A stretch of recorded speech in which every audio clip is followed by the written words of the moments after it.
নমস্কাৰ আপোনালোক সকলোকে পুনৰবাৰ স্বাগতম জনাইছো মোৰ অন্য এটি কালাৰফুল ভিডিঅ'লৈ আশা কৰিছো আপোনালোক সকলোৱে ভালে কুশলে আছে এতিয়া যাব লৈছো বাৰীলৈ বুলি এইখন চাকচোন আমাৰ ধাননি পথাৰ ধান দাই হৈয়ে গৈছে আৰু এতিয়া মায়ে মুঠি বিলাক লুটিয়াই আছে মুঠি পিছে নিয়া হোৱা নাই যেহেতু কুঁৱলী পৰি নিয়ৰ পৰি থাকে ন নিয়ৰখিনি শুকাবলৈ মায়ে উলটিয়াই আছে আৰু এতিয়া আহিছো বাৰীলৈ মই উলাই আৰু এয়া চাওকচোন আপোনালোকৰ হৈতে যে শেয়াৰ কৰিছিলো লাইক এজোপা ৰুটা ভিডিঅ' আৰু আপোনালোকে যদি চোৱা নাই আই বটনত লিংকটো দি দিম আৰু লাইক এজোপা ইমান ডাঙৰ ডাঙৰ হৈ দেখিছেনে আজি প্ৰথমবাৰৰ বাবে খাব লৈছো সেইকাৰণে এটা ৰেচিপি বনাই আপোনালোকৰ হৈতে শেয়াৰ কৰিব লৈছো আশা কৰিছো ভিডিঅ'টো শেষলৈকে চাব বুলি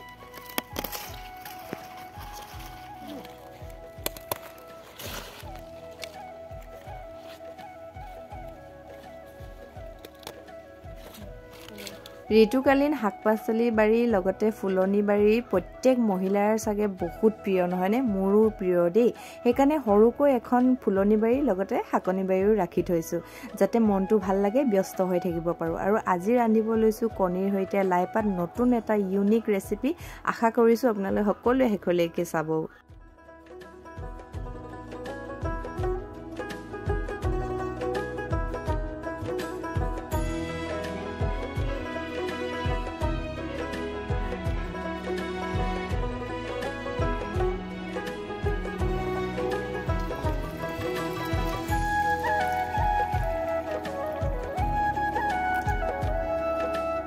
লাইপাতখিনি ভালকৈ ধুই মেলি হাতেৰে পখিয়াই ললো কটাৰীয়ে কাটিলে লাইপাত খাবলৈ বৰটা সোৱাদ নালাগে আৰু মছলাত লৈছো এয়া ডাঙৰ সাইজৰ এটা পিয়াজ ডাঙৰ ডাঙৰ কৰি কাটি লৈছো এটা জলকীয়া নহৰু লৈছো কেইফুটামান আদা এটুকুৰা আৰু সৰু এটা বিলাহী পিচ পিচকৈ কাটি লৈছো আৰু পেনখনত যে পানী দিছিলো পানীখিনি গৰম হৈ আহিলে আৰু এই পখিয়াই লোৱা মানে হাতেৰে যেহেতু এৰুৱাই লৈছিলো লাইপাতখিনি এইখিনি পানী দি দিছো এতিয়া বইল হ'বলৈ ইয়াক ঢাকন মাৰি দিম লাইপাত যেহেতু আমি কেঁচাকৈয়ে খাওঁ সেইকাৰণে অলপ বইল হোৱাৰ লগে লগে এয়া পিয়াজ আদা নহৰু জলকীয়া এটা আৰু বিলাহীখিনি ওপৰতে দি ঢাকন মাৰি পুনৰ ইয়াক সিজিবলৈ দিম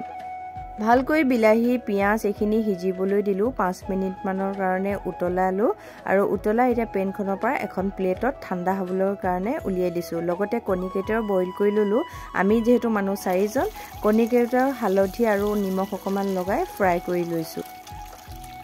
এতিয়া এইখিনি ঠাণ্ডা হৈ গৈছে মই এতিয়া এটা মিক্সি জার উলিয়াই এইখিনি পেষ্ট বনাই ললো এটা ধুনিয়া মিহি পেষ্ট বনাই ললো যদি আপোনালোকৰ ওচৰত মিক্সি গ্ৰাইণ্ডাৰ নাই আপোনালোকে পটাটো পিছি ল'ব পাৰিব কণীকেইটা ফ্ৰাই কৰা হৈ গ'ল আৰু তেল তাতে ৰৈ গৈছিল আৰু অলপমান তেল দি অকনমান পাঁচফোৰণ ফুটাই ললো আৰু মিহিকৈ যেহেতু লাই শাকৰ পেষ্টটো বনাই লৈছিলো তাৰে এটা দি লৈছো তেলখিনিত আৰু অলপমান দিছো জিৰা গুড়া তাতে দিছো জোখ অনুসৰি হালধি আৰু এইখিনি ভালকৈ অকনমান লৰাই লৈছো তাৰ পিছত আটাইখিনি পেষ্ট মই এতিয়া দি দিম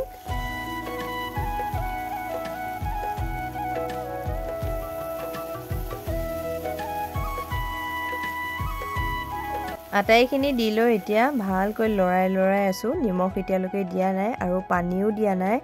এইখিনি বইল কৰাই আছিল তথাপিও তেল বিৰিঙা লৈকে মই অকনমান এনেকৈ লৰাই ভাজি লম বিশেষ বৰ মছলা ইউজ কৰা নাই মই আৰু মোৰ প্ৰত্যেকবিলাক ৰেচিপিতে আপোনালোকে দেখিছে মই বৰ মছলা ব্যৱহাৰ নকৰো আৰু এতিয়া সোৱাদ অনুসৰি নিমখ দি দিছো যদি পানী দিয়া হয় অলপমান কম নিচিনা লাগে পুনৰ আকৌ মই ইয়াত নিমখ দিম এতিয়া পুনৰ আকৌ লৰাই লৈছো তেল ওলোৱা লৈকে এতিয়া তেল বিৰিঙি অহাত কণীকেইটা দি দিছো আৰু খুব যেহেতু বয়সস্থ মানুহৰ দাঁতবিলাক যেহেতু সৰি যায় আৰু লাইপাত খাব নোৱাৰা হয় তেতিয়া এনে ধৰণে আপোনালোকে বনাই খুৱাই তেওঁলোকে খুব সহজেই খাব পাৰিব লগতে সৰু ল'ৰা-ছোৱালীবিলাকো খাবলৈ ইচ্ছা নকৰে লাইপাত এনে ধৰণে যদি খুৱাই মাছৰ টেঙাৰ হৈতে খুৱাই তেওঁলোকৰ কাৰণে খুবেই স্বাস্থ্যৰ কাৰণে ভাল হ'ব হেউজীয়া শাক-পাচলি এনেও আমাৰ সকলোৰে শৰীৰৰ কাৰণে খুবেই ভাল আৰু এই পানীখিনি হৈছে বইল কৰি ৰাখা যে সেই লাইপাত বিলাহী এই পানীখিনি মই এতিয়া দি দিছো জলকীয়াও আছিল তাতে আৰু অকনমান কুহুমীয়া পানী এড কৰি দিছো অলপ সময় এনেকৈ উতলিব দিলোঁ উতল অহাৰ লগে লগে পানীটো আপোনালোকৰ নিজৰ ইচ্ছা অনুসৰি ৰাখিব আৰু লোকেল ধনিয়া একেবাৰে দি দিছোঁ ইয়াৰ সোৱাদটোৱে যে সুকীয়া নহয়নে বাৰু এয়া চাওক আজি আমাৰ ৰেচিপিটোৰ নাম কি দিয়া যাওক বাৰু লাই পাতৰ সৈতে কণী দম নহয়নে বাৰু খুব ধুনীয়া এটা ৰেচিপি আজি আপোনালোকৰ সৈতে শ্বেয়াৰ কৰিলোঁ আশা কৰিলোঁ আপোনালোকে আজি এই ৰেচিপিটো ট্ৰাই কৰিব বুলি আজিলৈ আহিছোঁ দেই বাই